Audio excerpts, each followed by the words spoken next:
Welcome to A Woman's Brew, where women talk about beer. In today's episode, we are lucky enough to speak to Dr. J from the American Brewers Association and Crafted for All LLC on the important topic of diversity, equality and inclusion within the beer community. I'm Joanne and this is Tori. Hello. And we're two beer-loving women on a mission to get more people drinking and talking about great beer. Come join us.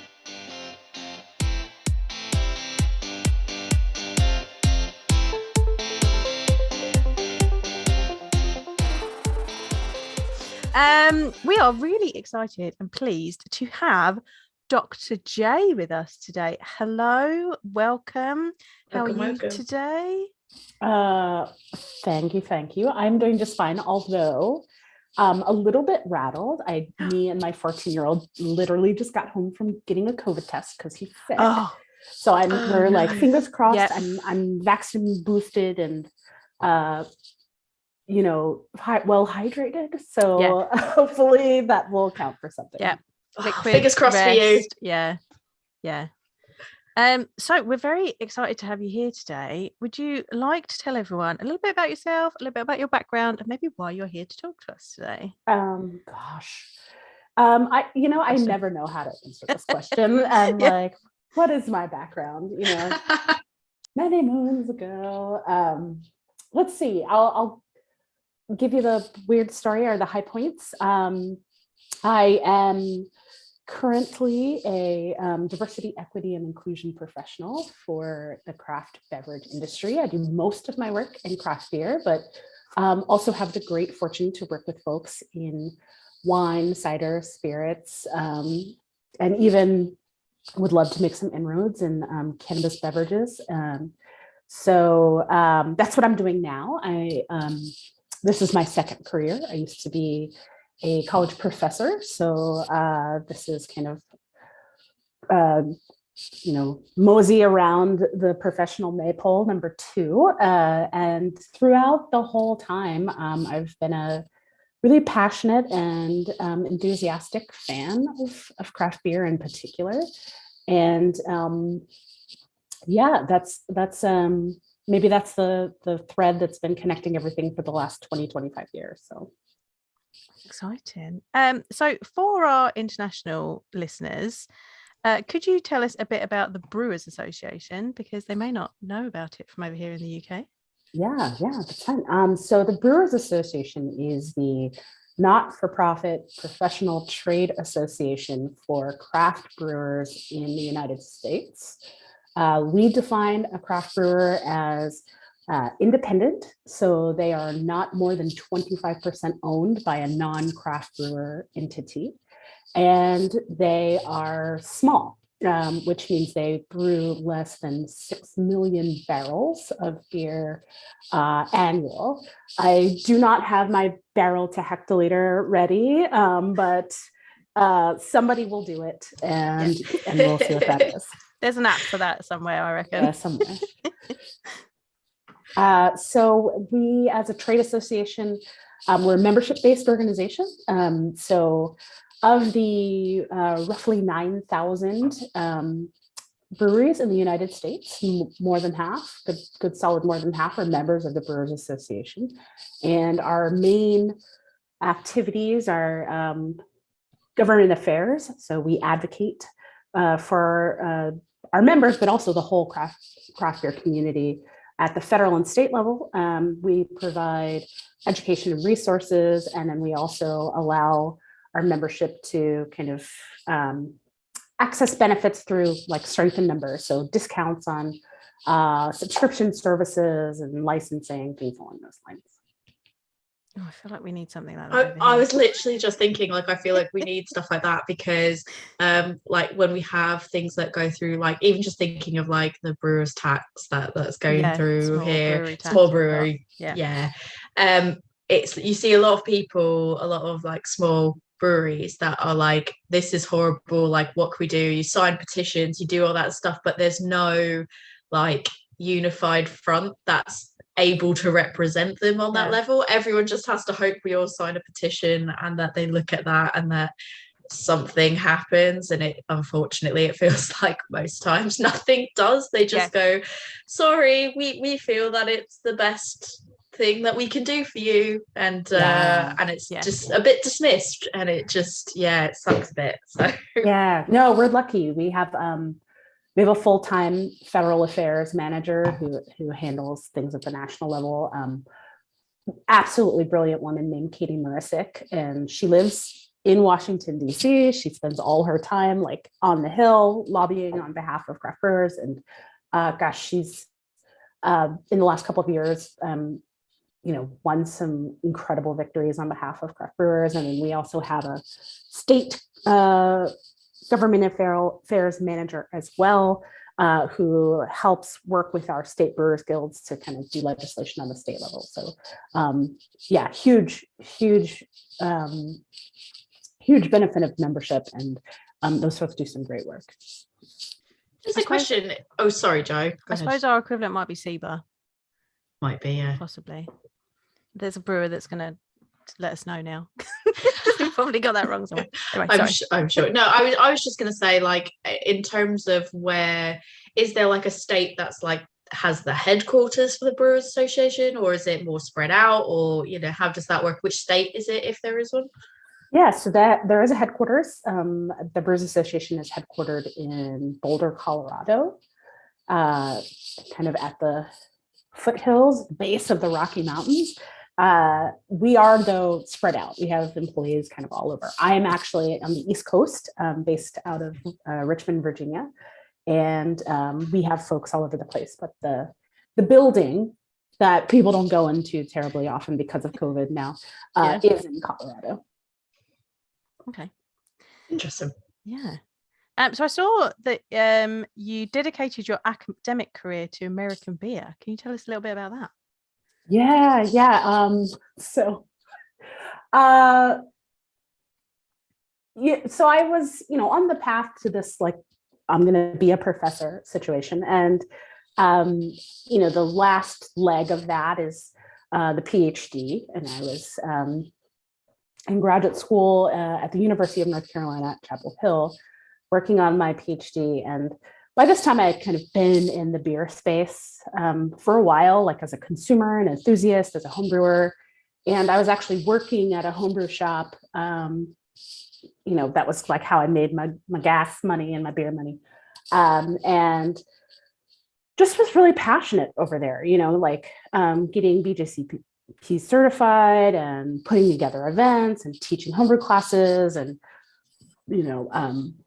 just digging in. And then I had this kind of other second life, which was like being a tortured graduate student and like staying up too late, drinking coffee and whiskey, right? Like doing both. And somewhere along the ways, I was like, they should be the same thing, right? I should stop having like two different lives. And so decided to do my academic work about the brewing space. At the time, I was in a program for communication and cultural studies. And so people always are like, what does beer have to do with communication? And I always tell people there's two different things. There's communication studies, and then there's communications with the shuns on the end. Yeah. Communications is like the broadcasting, practice. Communication studies is like the study of communication. So I think of it as the difference between religious studies and theology. Okay. So for me, I've always been really interested in about how people make meaning for themselves, especially in situations where like power dynamics are involved with things that are not speech. So I did a lot of writing about contemporary art, like how people navigate the world by making art. I actually did a lot of writing on Tracy Emin. So, she does a lot of beautiful confessional art. And then food carries so much meaning, right? Like food and drink, we do so much meaning making with those objects. And so, for me, the question was really about like, okay, well, what kind of meaning making do we do with beer? And I specifically was like, the meaning making that we do with beer is not just copious, but it's valuable. Like you can put price tag on it and say like, this beer means more because it's sustainable, because it's craft, because it's whatever, because it's local. And there's actually like a financial connection to that meaning making. So that's kind of what the weird dissertation work was about. And gosh, that was a lot of fun. People are like, what are you doing your dissertation on? I was like, beer. And they're like, what? So it was a good time for sure. I've got a good question though that goes along lines with your origin story in beer. Can you remember what the first beer was that made you fall in love with craft beer? Oh gosh, I don't know exactly what it was, but I kind of know like the collection of beers it might have been, right? Yeah. So this would have been late 1990s. I was going to college in like a mountain town in Southwest Virginia, so it wasn't like a bustling metropolis. We had limited options. But I remember in the things that I first kind of dunked my toe into, there used to be a beer called Magic Hat number 9. Yes, Magic Hat. Yeah. The UFO was big for me. Abita made this beer called Turbo Dog. I don't even know what it was. I literally, you could ask me what style it was. I was like, no idea what that was. The Sam Smiths, that was a big one. And then I think my first kind of toe into Belgians was like a Chimay Blue. And then I was, after that was like, beer can be everything, and was a happy. Same. I feel like these are like my first few beers as well. Like Sam Adams Boston Lager was like the beer that I went to, but yeah, a lot of those are on my list as well. Actually, I was gonna say Magic Hat. I think I've said it before on the podcast. Magic Hat, like just as a whole, was I've got my Magic Hat glass somewhere over there. Oh my gosh, I love it. The Hefeweizen was like I would drink that all the time. And UFO, like Harpoon UFO, because I'm from Boston, so for me Harpoon UFO is like the end. Like that. It's one of those things that seems a lot more, I think Joe and I spoke about before, seems more mass produced than it is, because like when you're from the state that it's being produced in and you don't live that far away and you see it everywhere, you just think like, oh yeah, like I never even thought about it as craft beer until sort of like I was really into craft beer, and then I was like, oh yeah, I guess that was craft. Like I never thought about it. I remember going to Magic Hat in Vermont, and they had such a cool, it's closed now unfortunately, they had such a cool tap room and brewery. They had this big rusty tower out front that I remember like climbing up to the top of, taking photos inside, and then also being like, I shouldn't stay up here very long because I feel like this is probably gonna come crashing down at any minute, like running back down the stairs a bit. But yeah, I think they still got one in New York, but I think the Vermont one is gone now unfortunately. But it was so cool, the artwork was cool, the styles were so good. So yeah, I'm glad that you named like Magic Hat as one. Yeah, and where I was, it was so like it was a bit like mountain hippie, so like it just fit, like it fit the vibe. It was like a whole vibe for sure. Yeah.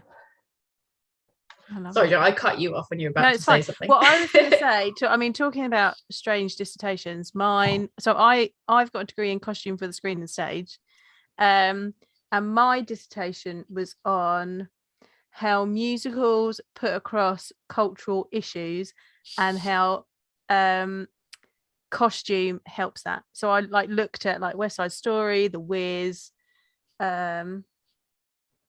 Cabaret, and something else that I now can't remember. But yeah, mine was something weird as well, and it's supposed to be on costume, and it was about like cultural identity and and things like that. So dissertations are always weird, I think. I'm trying like really hard right now not to spin off into like a West Side Story tangent because I want to go there. Really, it's one of my. I thought you were just going to start like going like that and like do the songs.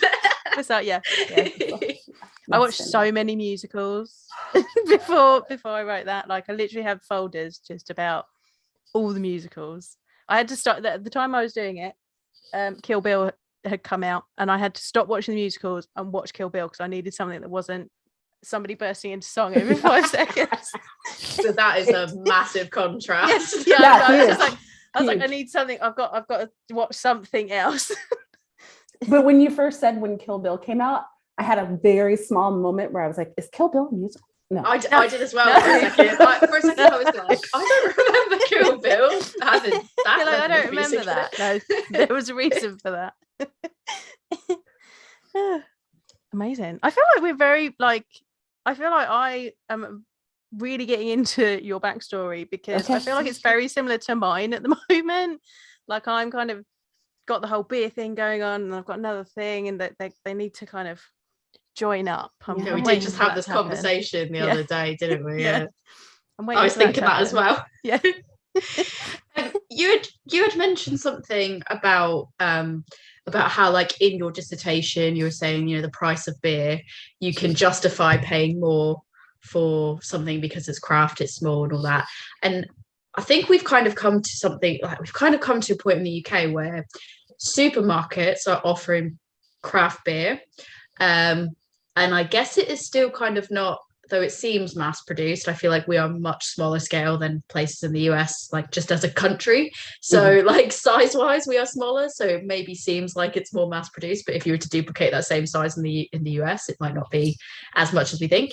And I think in order for them to hit that sort of entry point to the market in supermarkets, the prices are coming down on that. And there is a lot of debate going back and forth over here about craft beer. Should we be calling it craft beer? Is this more mass produced now? Are people expecting a dipper to be so much cheaper than what it actually is? Because in a supermarket, you can get a dipper for, £3 or, $2.50 sort of thing. And is that sort of a fair price for it? Obviously, in the US, I think most states, at least, I don't know about all of them, but most states sort of operate with liquor stores and bottle shop, like that type of stuff. You're not just going to a supermarket and getting your beer. Do you have anything that's quite similar over there at the moment where people are maybe expecting lower prices for beer than what it is they're getting? Yeah, so it's depending on where you are, could be totally different. So every state has its own regulatory environment, which is what makes it kind of bats here, so some states it's kind of like if the ABV is over a certain amount, you got to go to the package store, but otherwise it can be in the grocery store, et cetera. So yeah, there's a lot of that going on. I think I don't think there's quite as much pressure on price points here as I think there is in the UK, and I'm this is just a theory of mine, but I think because your taxation is so much higher on beer than it is here, you have less elasticity in your prices, and it puts far more pressure on the smaller producers who can't get the economies of scale. I think we have a little bit more space to work with here because taxation isn't as large an issue in most states. Now we also have the whole franchise law and distribution law is just wacky different depending on where you are. So some states that's the big issue rather than price point. And then, so I would say we probably don't necessarily have an analogous issue. Now I will say that we have a lot of craft brands that are national, and you get those brands in the Walmart or the grocery store or whatever. And for the past couple of years, those folks have done quite well. And it's almost, for me, I think there's almost there seems to be almost a separation between the beer for drinking, right? You pick it up when you get in your eggs and bread, and then the experience beer, which is I'm having an occasion, a craft beer occasion, and either I'm going to a tap room or I'm pulling up for curbside pickup, and then I'm going to go home and have the occasion. And it almost seems like they're more and more becoming like two separate things, because personally I do both. And I know a lot of people who do both as well. Yeah, that's such a good description of it. I think that's often what That's we say, exactly isn't it? how There's- I do yeah, it. there's like Yeah. your fridge fillers that you pick up when you're in the supermarket, and then there's, you know, your good beers that you put in the fridge and you're like, husband, don't drink those are my craft beers. Yeah, I think like I've definitely had people that don't like when I use the term fridge fillers, but for me, I can't dictate what it means for other people, but for me, a fridge filler is something that I can go to the supermarket when I know I'm having friends come around and I want to be able to drink something that they're not craft beer drinkers themselves. I want something that I don't have to think about too much. It's something that I know I'm going to enjoy, something that's a more high-end style, but also something that I can sort of just grab in a supermarket last minute. If we've got last minute plans, they can sit in there and then I can go, okay, have one of those, not think about it, as opposed to when I'm paying a bit more for something that's not come from the supermarket. And those are the ones that I end up buying more of those probably, but those are the ones that I end up getting more variety on. And I will sit there and I will drink those. They're not the ones that I'm necessarily going back time and time again to get the same ones, if that makes sense. Mm-hmm. Yeah, and I think what's gorgeous is that the industry has space for both. Exactly. You can have both. I don't think those are two competing urges. I think they're very complementary. Yeah, No, definitely. agree. And like we always say, like, you're getting more people into craft beer and into their local breweries and stuff by them picking up these interesting things at the supermarket, and they're just like, oh, I'll give that a try. And that's their gateway beer. That's how they're getting into it. Like I don't like, lots of people are like, oh, we shouldn't have those, they shouldn't be going to the supermarket, whatever. That's how we're going to hook people into good beer and into local beer. Like 100%. let's not dismiss it. I was gonna say I've had people disagree about that, and I'm like, no, but I know people firsthand that now order from bottle shops, and they're people that, you know, a year ago just happened to want something different than a Foster's or a Carling when they were at the store once, and they thought, oh, this looks a bit interesting, and then they'd grab it and go, oh, that tastes really good, what else can I get from them, and then end up going directly to the site and ordering stuff directly from that brewer. And I'm like, you can disagree, and that's totally fair. We can agree to disagree, but I know people firsthand who that is working for. So yeah, 100% agree that there's room for both. I've seen it firsthand with my own eyes. So yeah, definitely. Talking about beer for all, you started Crafted for All LLC. Do you want to tell us a little bit about what that is and when you started it? Yeah, so I'll take you back a little bit into the backstory a bit. So, you know, in maybe around 2017, I'm gonna say, I was teaching full time. You know, happily being a weird professor at a small little liberal arts college in Central Virginia, and my friends at the North Carolina Brewers Guild, State Guild down there, invited me to come give a keynote or a plenary talk at their State Guild conference about, you know, just basic putting diversity, equity, and inclusion on the radar for brewers in that state. And while I was doing that, I happened to run into Julia Hertz, who at the time was the director of the craft beer program at the Brewers Association. She's now the executive director of the American Homebrewers Association. And, you know, we just had a lot of like kind of back and forth about, you know, what was going on at the BA. They had started a diversity, equity, and inclusion committee the previous year. And, you know, kind of left it at that, but I was like, oh, it sounds like people are doing stuff, you know. And then a couple months later, I got somebody passed along like, hey, the Brewers Association is hiring a diversity ambassador, which was a kind of part-time contract position. And they're looking for someone who has, you know, like knowledge of the industry, someone who can create, you know, educational materials, so, you know, best practices and things like that, and then someone who would travel around the country doing seminars with state guilds, and somebody who could conduct and interpret research about the industry. And you know, I was just like, studies culture, knows beer, teaches, does research, and I was like, oh, Like, you know, so I was just like, I've been training for this my whole life. Checking all the boxes. Yeah. So it was a really great fit, and came on with them. And for me, it worked. You know, I was doing it while I was still teaching. If consulting work is related to your area, like your research agenda, you can usually say, oh, this is faculty consulting. It helps my academic work, which it did. So at that time, I started, it was a sole proprietorship consultancy that at the time was called Craft Beer for All.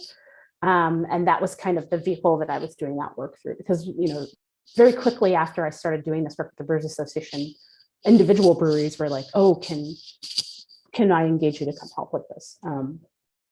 So fast forward a couple of years, I was having like my academia crisis, which I guess like many academics go through. And, I was just like, oh, I don't know if this is for me. And higher education is got issues and I'm not sure I want to be part of. And just going through a lot, and made the really kind of tough decision that I was going to call it quits in higher education and start doing work in the craft beverage space full time. So when I made that change, rebranded as Crafted for All, just to reflect the fact that beer wasn't going to be everything we did. So that was around summer 2020. And since then, we've just kind of extended and grown. Right now, we've stepped back from direct consulting and do more professional development work. So we provide folks with resources, with tools, with community of support so that they feel confident and empowered to make their business practices more inclusive, equitable, and just. So when that role came up, so I know, like from my standpoint, there's definitely things that I have sort of imposter syndrome over. When that role came up and you were like, I know that I tick this box, and this box, like, did you have a moment at all where you felt a bit like imposter syndrome, like, oh, I don't know, or did you just go right for it? Yes and yes, right? Like I was very much like, really, I can't imagine like being more perfect for this role, but also nobody's going to listen to me, and I don't know what I'm doing, right? like both happened at the same time. Yeah. Did you just basically go, I don't know, like, I know I'm qualified for it, bit nervous though about it, but like, was your approach to get past that imposter syndrome to just be like, ignore it and just go for it anyways? Like, would that be something that you would recommend other people just go, turn that off and just go for it? Yeah, absolutely. So, so a question I've been asked in the past is like, what's the best advice that you've ever received? And it's something my parents told me my whole life. Every time I tell it to people, they're like, oh, that is grim, but it's really helpful. So like my parents have told me since I was a small child, right? You will work twice as hard for half the recognition because you're a woman of color. Right? Since I was a little girl, they said this to me. And so in a way,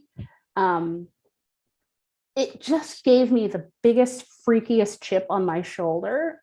And I'm really decent at saying some of this is just fear. Lots of this is you having internalized lots of the narratives that are given to you by the world who's socializing you as a woman of color. You can just whatever, right? And then, the rest of me is like,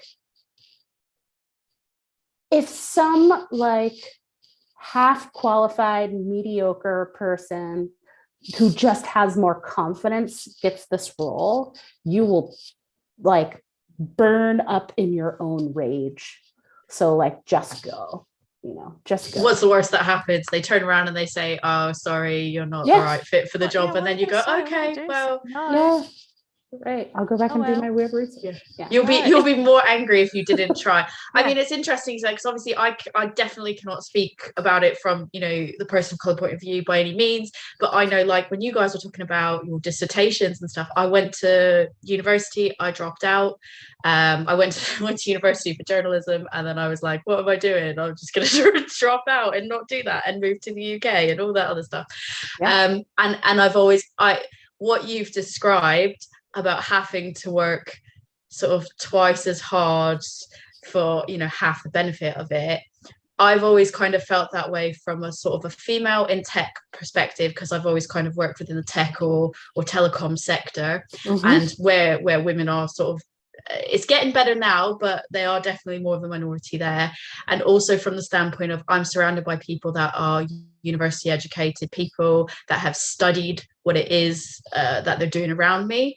And so I can totally relate to, like, I feel like now, no matter what, I always have to work twice as hard just to maintain balance of where other people may just have that opportunity because of the fact that they're like, oh yeah, I went to uni for this, I've got the right contacts for this. I know I don't have, I find that it's difficult for me to feel confident sometimes in my own abilities, knowing actually I worked really hard to get here, I know what I'm doing, and that's that. And I feel sort of similar in the beer industry as well, because I'm not in the industry, I just do a podcast and I'm just a consumer. So you're in the industry, you do a podcast. It is, but see, that's where the imposter syndrome comes in, because then I feel like, well, now I have to work twice as hard to prove that I know what I'm talking about, if that makes sense. So what you said is really sort of like inspiring, so I totally get that, and I can totally relate to that. So I'll give you, you know, another thing, and this is it's something I fall back on a lot, you know, so I often share it with folks. I have a personal 10 commandments, like, it's like, these are the 10 ways you will live your life. And I go back to them all the time, because I'm like, you're feeling a little bummy, you need to go read. But one of them is, I will never experience regret because I failed to try. So I was like, I will go through all sorts of regrets, but it will not be for that reason. No, honestly, 100%. And that is exactly, again, I relate to that so much, because I do exactly what you do, where I kind of go, put that to the side, because if I don't do it, I'm going to regret not trying to do it. So I may look silly, I may embarrass myself, I may get told no, it doesn't matter. At the end of the day, you just have to sort of fake. I always go fake it till you make it.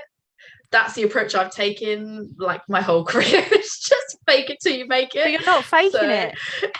You're just faking the confidence. I mean, outside of beer as well. I mean, like, just in general, just in life, I always take the fake it till you make it approach, and then it always ends up fine in the end. But yeah, I'm so glad that you kind of said all that, because hopefully that's inspiration to other people as well, that, like, it really works to have that mindset. So I'm glad I asked that question then. Yeah, that's a good one. That's a good one. Can you tell us a little bit about your role as a first ever Brewers Association Diversity Ambassador? Can you tell us a little bit more about that? Yeah. So I mentioned before, you know, some of the things that I was doing then. But honestly, I spent a good portion of the first year in that role traveling and listening.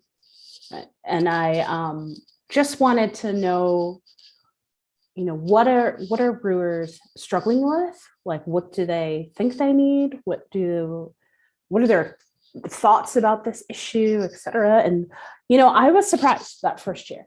I think I expected to have to convince everyone that caring about diversity, equity, and inclusion was a good idea, right? Like, I had, like, you know, packed my suitcase with the soapbox in there, and I was like ready to go marching in. And what I found was, overwhelmingly, everybody already knew. Like, they were like, yeah, or yes, of course. But how was the question, right? So it wasn't necessarily like, is this a good idea? It was like, how do I do this? Right? And for me, that was really heartening, you know, to be like, oh, okay, well, we're past step one, and we can start working on, like, what's the sticky part. Also just put down a lot of infrastructure that first year, which was really great. So, lots of people cite this, this piece of data that the Brewers Association makes available that basically has some racial and ethnic and gender breakouts of the composition of the folks who work in our industry. And what people don't realize is that like that data didn't exist right prior to 2019.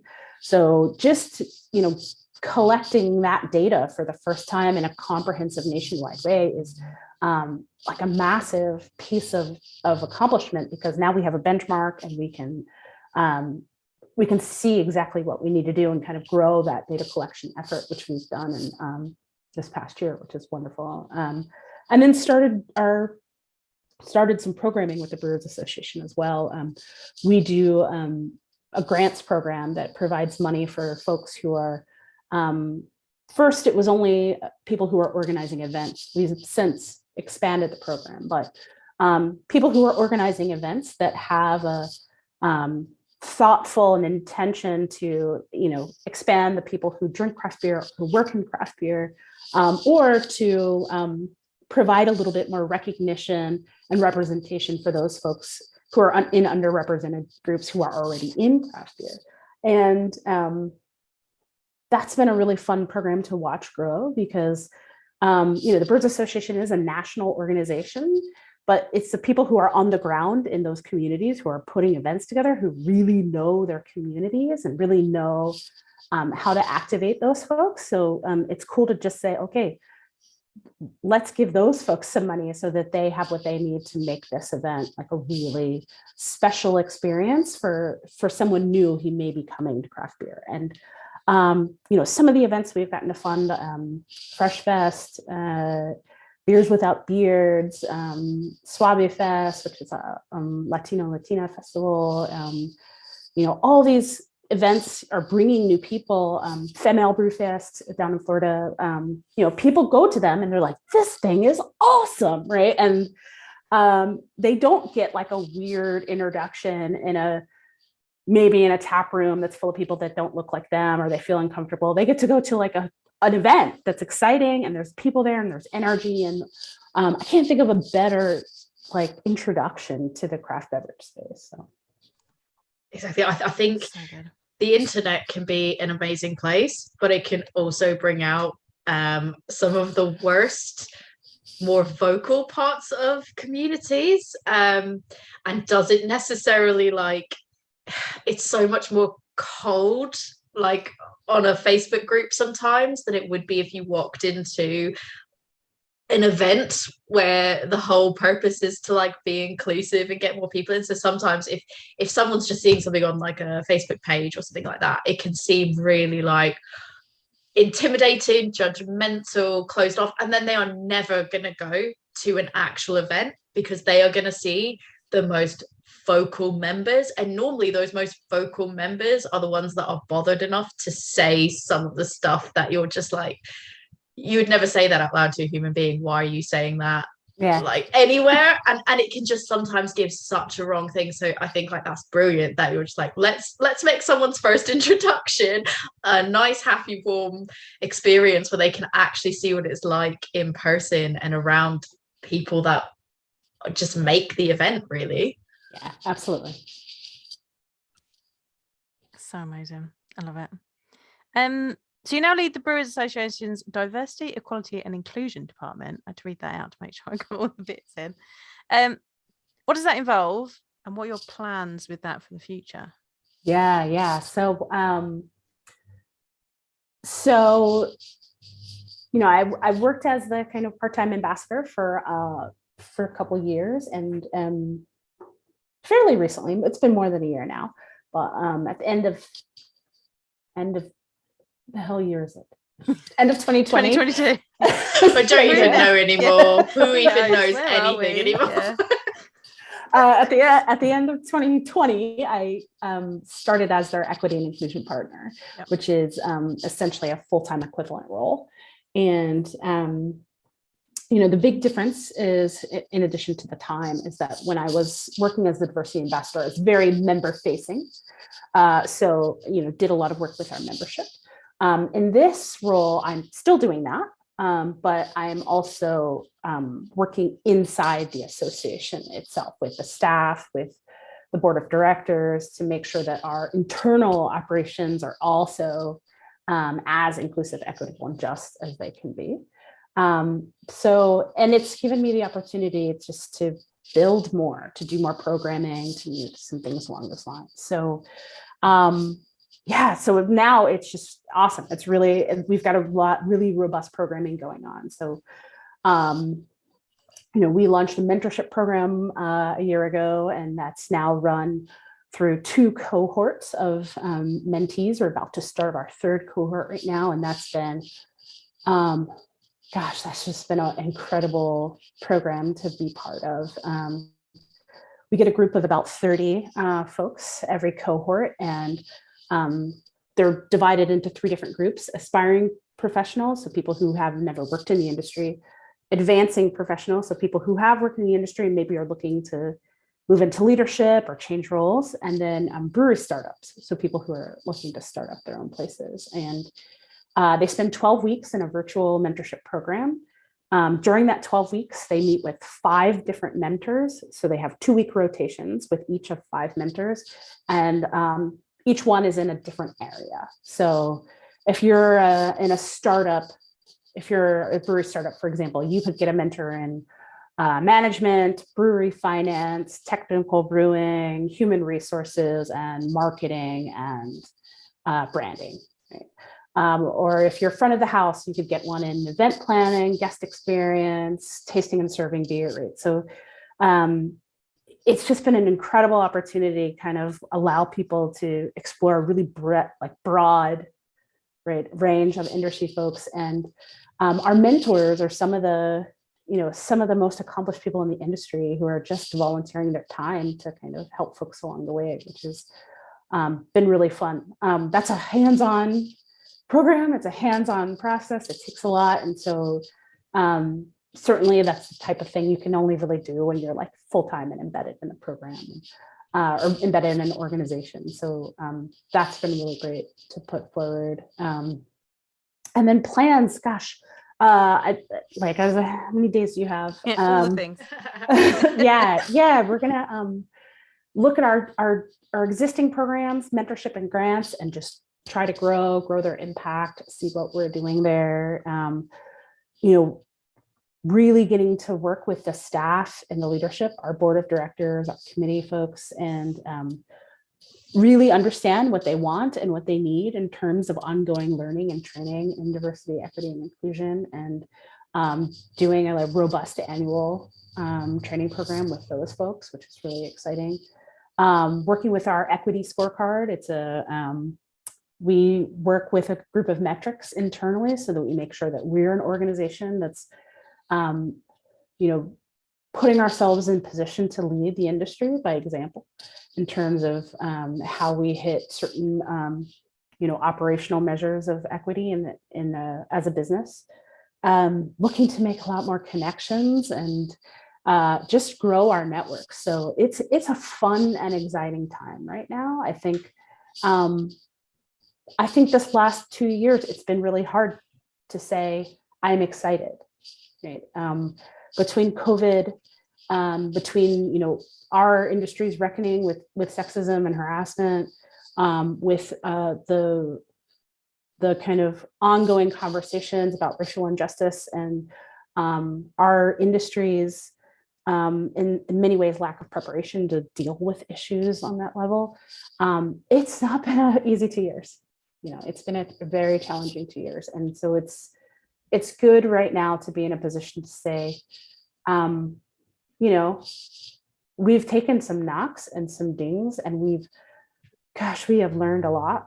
You learn a lot when you get your ass kicked, right? Like that's, I think that's part of it. And being able to say, now we have some momentum, we have some support, we have some allies, and it's exciting looking forward for sure. think that mentorship program just sounds like really incredible, and it's something that I feel like I'm not aware that we have anything like that over here on like an actual, maybe like somebody has agreed to mentor someone on a small scale, but I don't feel like we really have like a program like this, especially where you're saying mentoring people from outside the industry that want to be in the industry. And I think that that's something that, again, if we don't already have it, maybe I'm wrong, I don't think we do, it's something that we could really use, because I think there's so many parts of, like you said, there's so many parts within the industry that I think people don't necessarily know about. So like for me, I would love to work in the industry, of course, but you know, I know that for me, I respect what brewers do, I love what brewers do, but I don't personally see that being a position that I would necessarily be good at. I don't feel like sales is the right area for me. And up until recently, like I never even realized that you could be working in the creative areas like events and like those kind of, it just never was something that really crossed my brain. And I feel like there's so many roles like that within the industry that if you were going through a mentoring program, you'd probably have that aha moment a lot sooner than maybe you have it if you're doing it on your own. And then you very much feel like it's a fight to get in the doors, and you maybe don't know what you're doing wrong or what you're doing right. And I feel like we could really, really use a program like that over here. Especially if you're a person that's a minority group, or you know, you're gender wise, like you know, you're the minority in gender, like that is something that you could use hearing from a mentor that you can relate to, that can help you out and speak to you on your level like that. We don't have, like I said, we don't have that as far as I'm aware, and I think that's amazing work that we really, really could do with. And I hope someone hears this and picks up on that over here, to be honest. But not that we're trying to like cheat off your.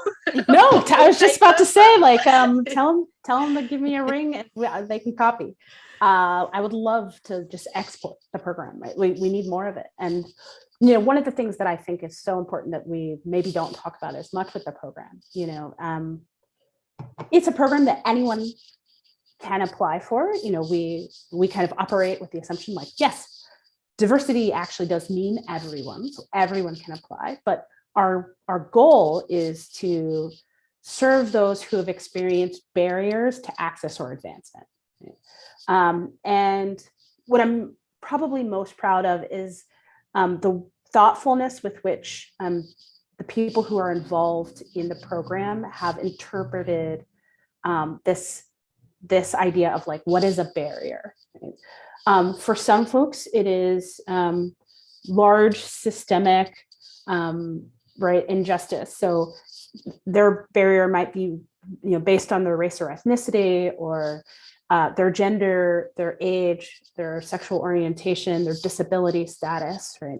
But for other people, their barrier might be more situational. So they might be someone who is located in an extremely rural area of the States, and they don't have access to other mentors because there's no one there, right? Or someone who may be not necessarily in a group demographic that is traditionally marginalized or excluded, but they have been through the criminal justice system, and there, you know, everything is a struggle. You know, once you've kind of been through the criminal justice system here in the States, it might be someone who it deals with, you know, dimensions of diversity that are less visible, so we don't talk about them as much. So they could be living with neurodiverse, you know, in neurodiverse populations, or be a member of a neurodiverse population. They could be a combat veteran. You know, our veterans have a lot of challenges as well, both reintegrating into civilian life, but also with employment. So, you know, I think I'm really proud that when I look at the kind of former cohorts that have come through the program, we really do have a great mix of people who have experienced barriers in all sorts of ways. And I think it's really important to be diverse about how you think about diversity, right? So that you can make sure you're making great impact. That sounds so amazing. Yeah, I feel like that is really like some of the stuff that you just mentioned is stuff that, again, like I don't think people think of. I think people think diversity and they think of the more traditional sense of when someone says diversity. They don't think about the wider picture as a whole either. And so I think that's really important. I'm kind of, my mind is all about sort of little changes, do what's within your remit of what you can do to help drive improvements where you can. Anyone that sort of has listened to the podcast before and has heard me talk about Frank Turner, he's got a song about little changes, and that's all like my thought process is, what little changes can we make? What little changes do you think that those of us, either whether you be a business side or like on the actual business side of things or on the consumer side of things, can we do to make the community more approachable for a diverse audience? What can we do to be more welcoming? What are just small things we can do, full stop, that we can drive changes? Yeah. Okay. So I'm going to quote someone. I don't know who they are. I don't know where I got this, but somebody told me that like when you're thinking about inclusion, making people feel welcomed, the thing to have in your head is a little bit like the difference between being invited to the dance and being asked to dance, right? And I think a lot of people still have their head on like, well, I told everybody they're allowed to come in here. I'm not stopping anybody at the door, right? But you still might have a room full of wallflowers if all you're doing is saying you're allowed to come in the door. So I think it's a little bit of the like, you got to reach out your hand and ask people to dance, right? And you might feel awkward and strange and goofy, but you know what? So did they. And now you're dancing. So I think the small thing that I would encourage people to do is be okay with being uncomfortable, right? Like it is not going to be comfortable. So like get okay with being uncomfortable. And that can maybe not feel like a small thing, but I think it's a little mental shift that as soon as you make it, you're capable of making so much more progress. Another small thing, and this one's more tactical, less esoteric. If you're interviewing people, it's a very, very common practice of getting to the end of the interview and asking people, do you have any questions for me? Right. And lots of times when we ask people that question, we are saying, if they have good, thoughtful questions for me, that means that they're engaged and they're a great candidate and da, da, da, da, da. Stop doing that. Right? Stop doing it. So really great piece of research that I read talked about the ways that people learn what is good interview behavior, right?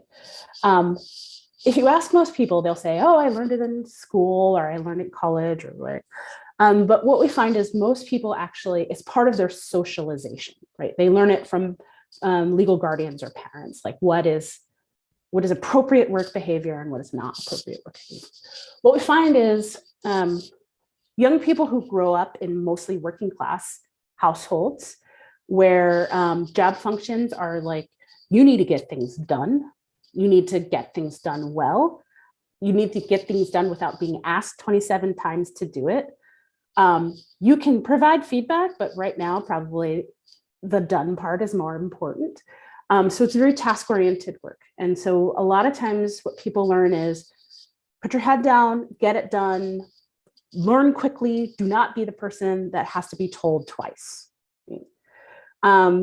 On the other end, a lot of kids who grow up in kind of creative, white-collar households learn that, you know, there's always feedback, there's always negotiation. Some of the job has to do with just being charismatic and asking questions, right? And they learn that that is appropriate work behavior.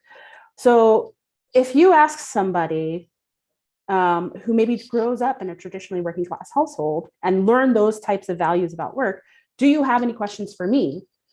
They might say, no, I don't. And they're thinking, because I don't have to be told twice, you don't have to, I understood you and I am telling you that I listened, so I have no questions, right? And for me, that's just one, right, small way that you can like think about your candidates a little bit more equitably, because for that person, they probably just nailed the interview, right? But you were judging them by a standard that wasn't as inclusive as it could have been. That is just literally, I've never thought about it in that sense. And it makes total sense now that you said it.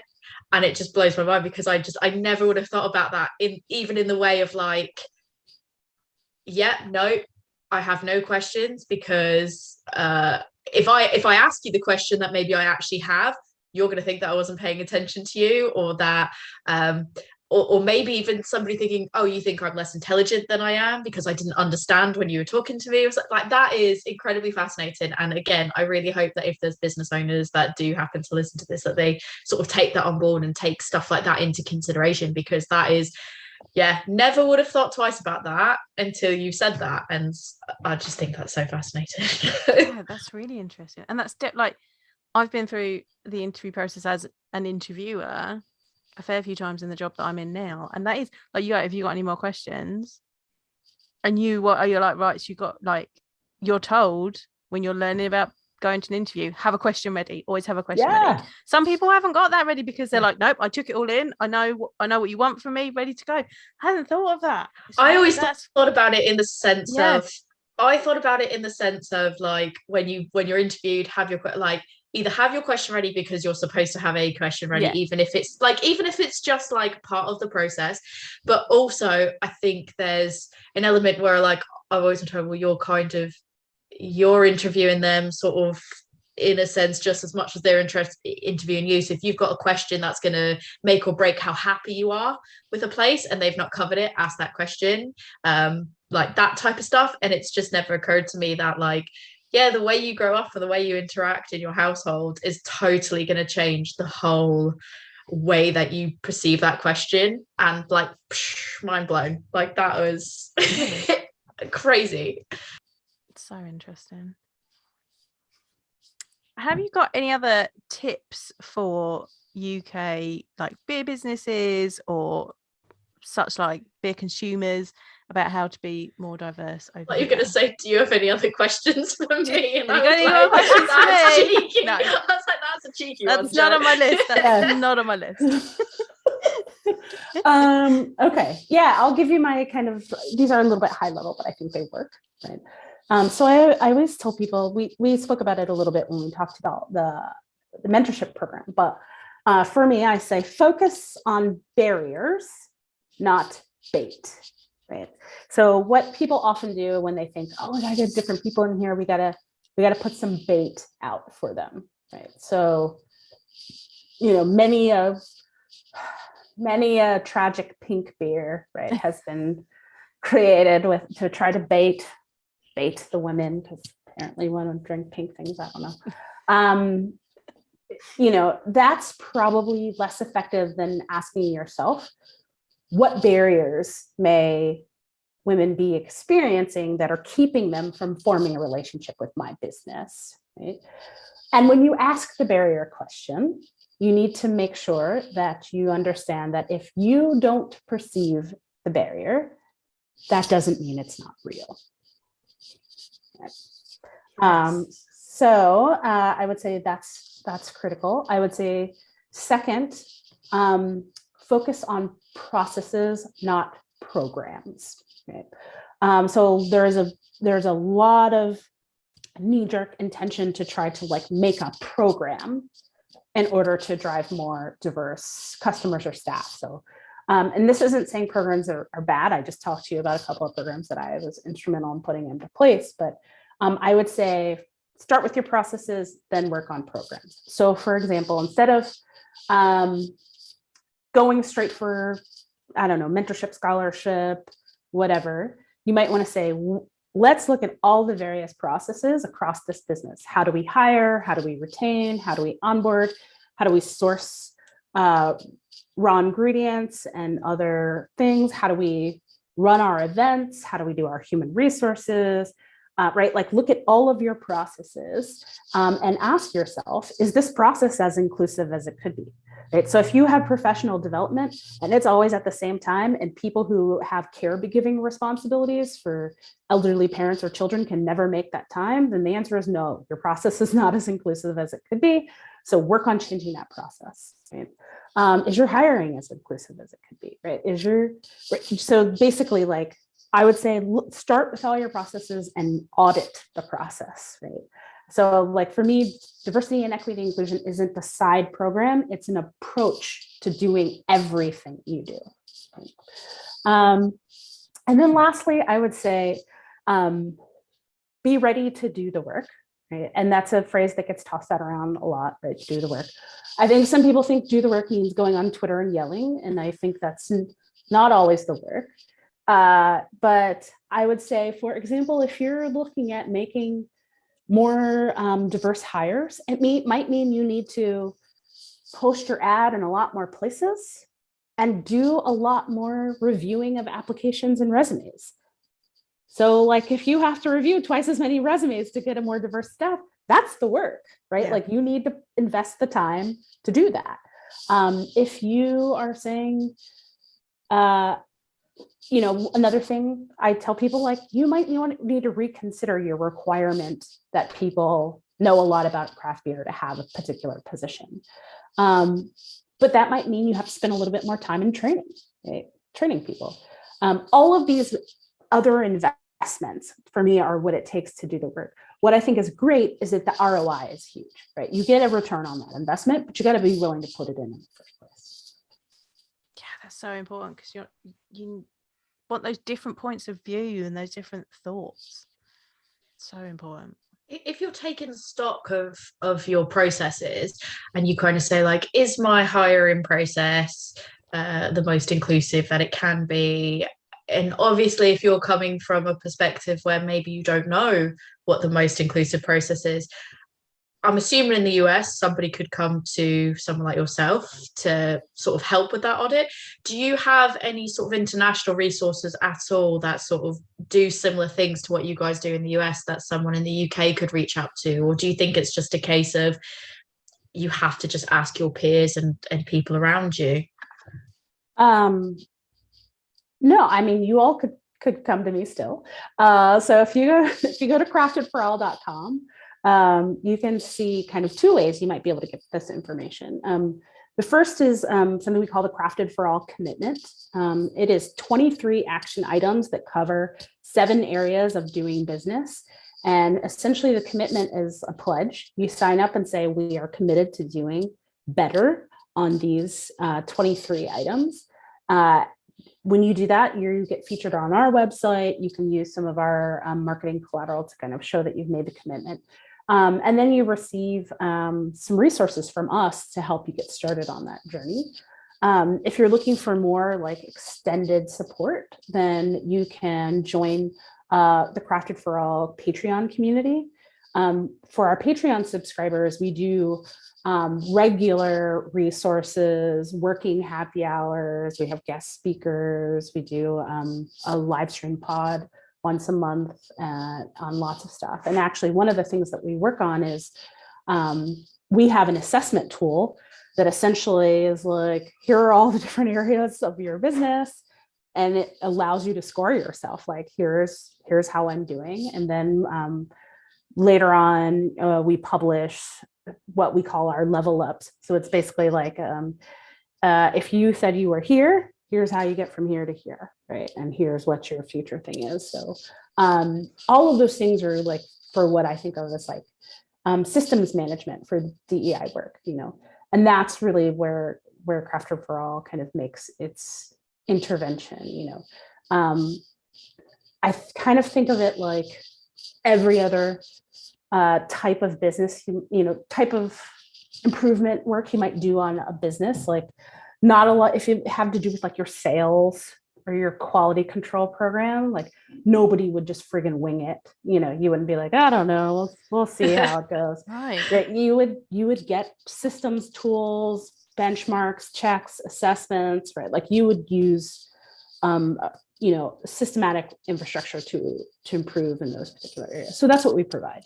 And we try to keep it scalable and affordable. So, for a business who wants to get access to those types of resources, you can come in as cheap as, 10 American US dollars a month. to start getting access to some resources, and the community of people who are already subscribed, who are like really great folks who love to share information. So I think we'll definitely link that in the show notes anyways. And I feel like I've personally challenged people here in the UK that, like, if you are serious about wanting to be more inclusive, and the only, I guess, for lack of a better term, the barrier of entry for you is not having that resource here in the UK, that you've not had that, you didn't know where to go. Well, now you know where to go. We're going to put the link in, and I challenge you to challenge yourself to go and look at, those 23 things and commit yourself to that, because I think it's really important. So we'll definitely link that for sure. So that's the end of the question I kind of had was there any uniquely American challenges that you have faced that you think maybe would have to be sort of adapted in a different market, or maybe don't translate to another market? I think that'd be quite interesting to sort of hear about.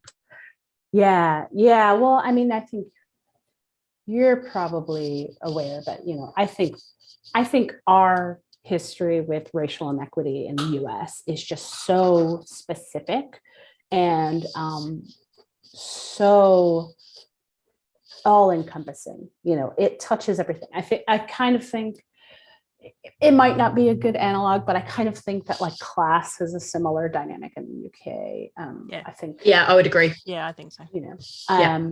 It is just so embedded here in our political environment, in our economic environment, and it really is like a very unique issue. People will ask me, right now, probably, Black ownership of craft breweries is probably less than 0.5%, realistically. Certainly less than 1. I would say closer to 0.5, maybe even less. And everybody's like, I always get someone who's like, what if Black people just aren't interested in owning breweries? And I was like, and I'm like, okay. Some aren't, many are, right? Like that's so let's get beyond that piece. And then you start to think about things like lack of generational wealth among Blacks in the US, which is intimately tied to the history of like slavery, Reconstruction, Jim Crow, redlining, right? Lending disparities. So it's just, those things are, you can't pull them apart, the connection of our craft brewing industry to forces like gentrification that are displacing urban communities, particularly urban communities of color. Really important to understand that. And I think that has gentrification isn't uniquely American, but it has a uniquely American shape here. When you consider the ways that many of our major urban areas are established and segregated, and the way that things are being developed today. So I think we do have some challenges here that are like very, very specific. But I also think that there are some opportunities that we have here that are also uniquely American, that are actually really wonderful, right? So for every challenge that we have, I think we also have a homegrown opportunity that we can take advantage of to do some correction of what's happening here. That's brilliant. Yeah, it's interesting that you mentioned about the class thing, because I've had to sort of explain to people that I know back in the US about like, our issue is more so the class division in that sense. But I think you're pretty spot on with that from my experience of both sort of countries. So I think so. We're still pretty racist though. I'm not I'm not taking away from that at all. I think it can be tied into the class thing a lot, and I don't think that they sort of relate to each other, but like are just in very different ways, if that makes sense. It's a weird one to try to unpick, but... and they're always all related, right? I think that's the reality that there's no, untangling all of that social stratification. It's kind of like a big integrated ball. Like a big ball of yarn that's like really knotted, and then you try undoing it, and the second you do undo one knot, like there's another knot, and you're like, I thought I just untangled you, why is this happening? 100%. And then you just go, I don't want to knit anymore, it's fine, and then you just but we persevere and we do it exactly, and then the work. You don't let it get the best of you, you untangle that. That's right. I love it. So I think that was all the questions I had. Jo, do you have any other questions? I think so. I think that's all of my questions. It's been absolutely lovely talking to you today. Thank you so much. Genuinely such a privilege. I feel like that was it was just a really good conversation. I feel like I've learned a lot myself as well, and I hope that other people have something business wise or consumer wise that they take away from this and maybe changes their viewpoint slightly. So that's great. Thank you so much for having me. I've been at least on 3 occasions, it's like, these lovely people are enjoying beer. I'm gonna go get a beer, and I'm like, it's not time for beer in the US. So we've been really quiet with our little beers over here. I know. I've been secretly pouring it. I have been drinking Echo Pale, and it is so good. And I've got their Echo Pills, is so good. Echo's beer is so good. I love that. So this one's made with coconut palm sugar. Because Echo is a black-owned brewery over here, and they are trying to pay homage to their roots, and so they've used coconut palm sugar in some of their beers to emulate palm wine. So their beers are so good. They're amazing. Cool. They're amazing. I have this, moved on to this one as well. This bubble water that I'm drinking. I was gonna say it is early for you. In there. Yeah. Look at a little grapefruit. I did the cheeky second opening, because I drank this one way too quick because it was so good. So I did a cheeky second opening of Queer Brewing's Marzen, because I love a good Marzen. It's a Salt and Queer Brewing collaboration, and I like the label because it's got a little rainbow on it and everything. And I love Marzen, so I just did a cheeky crack.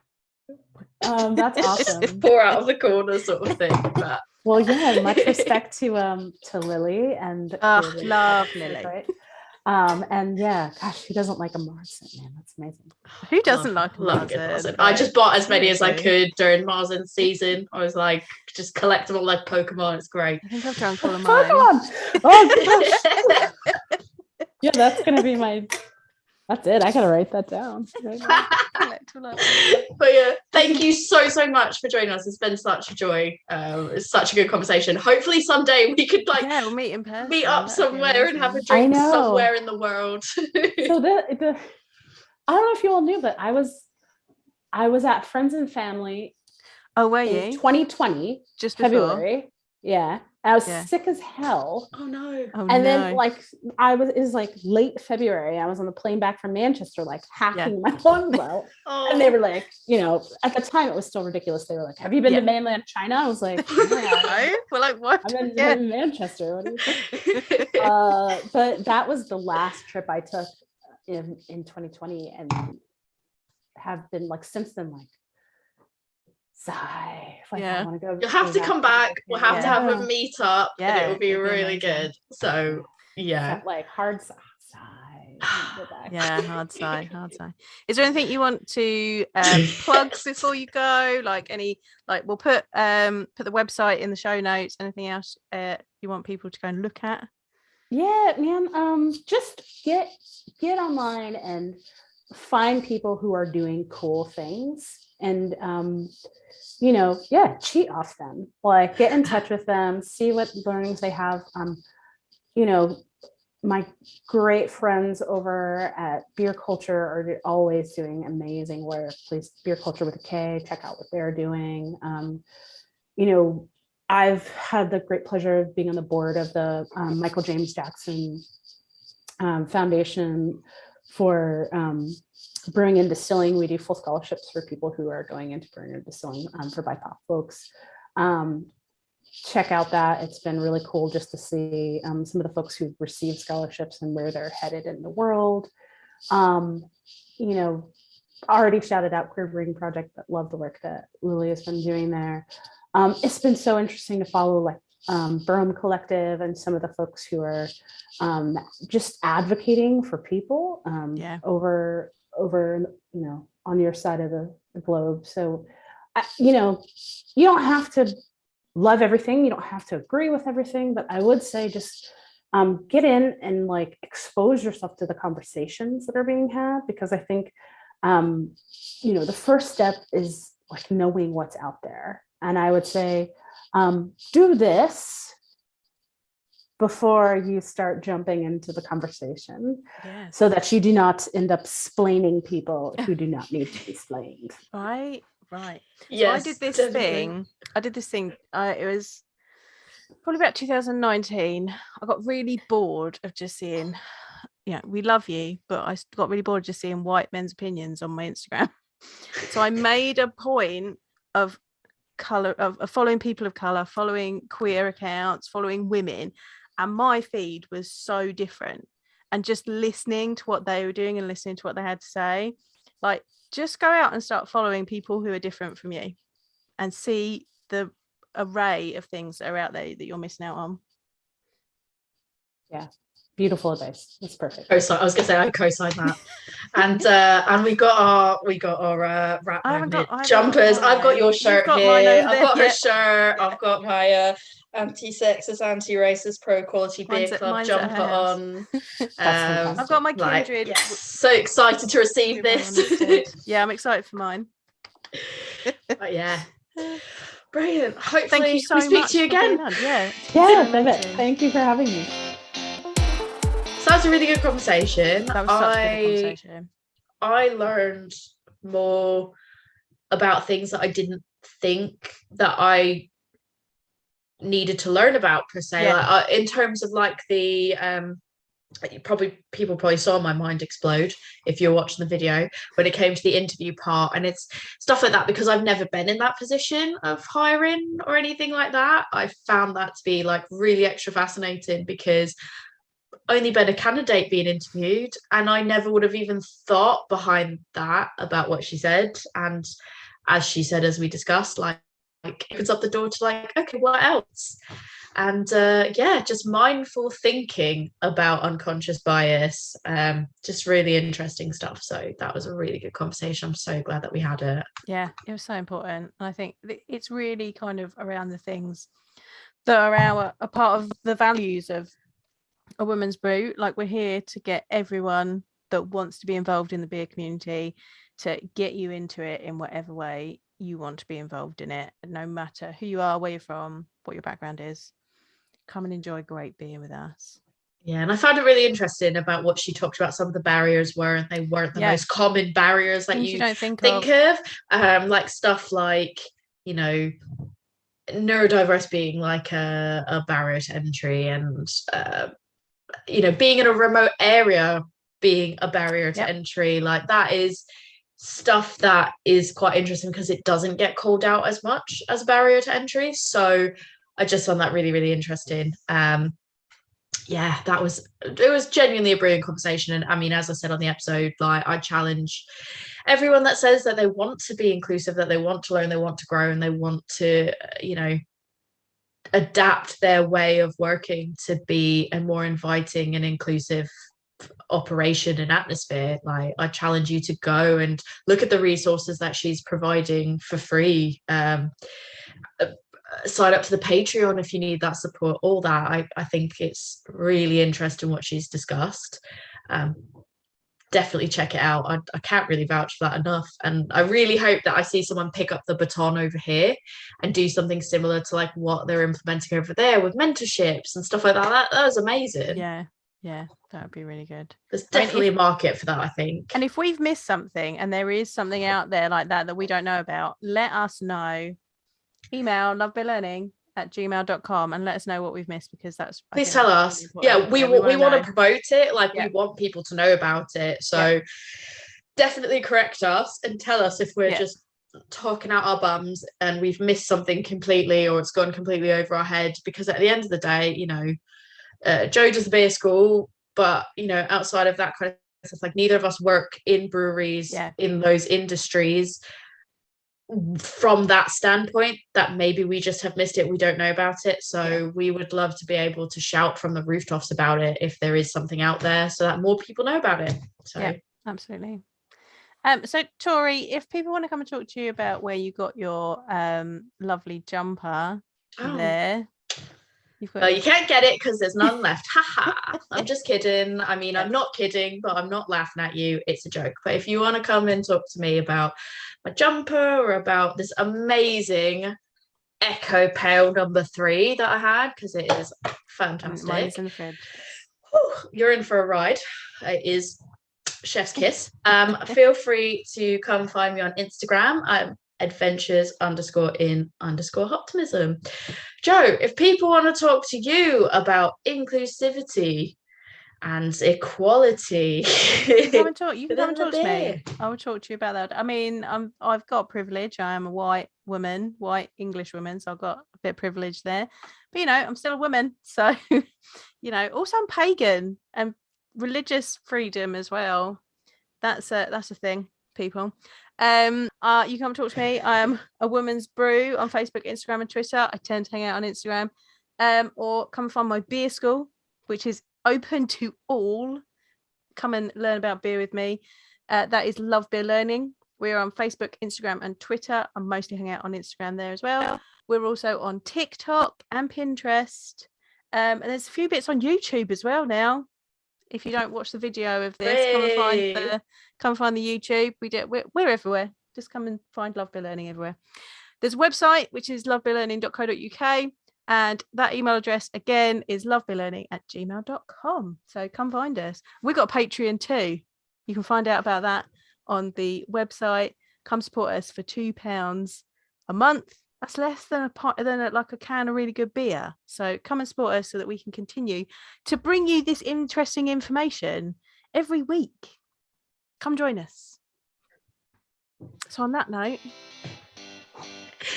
cheers.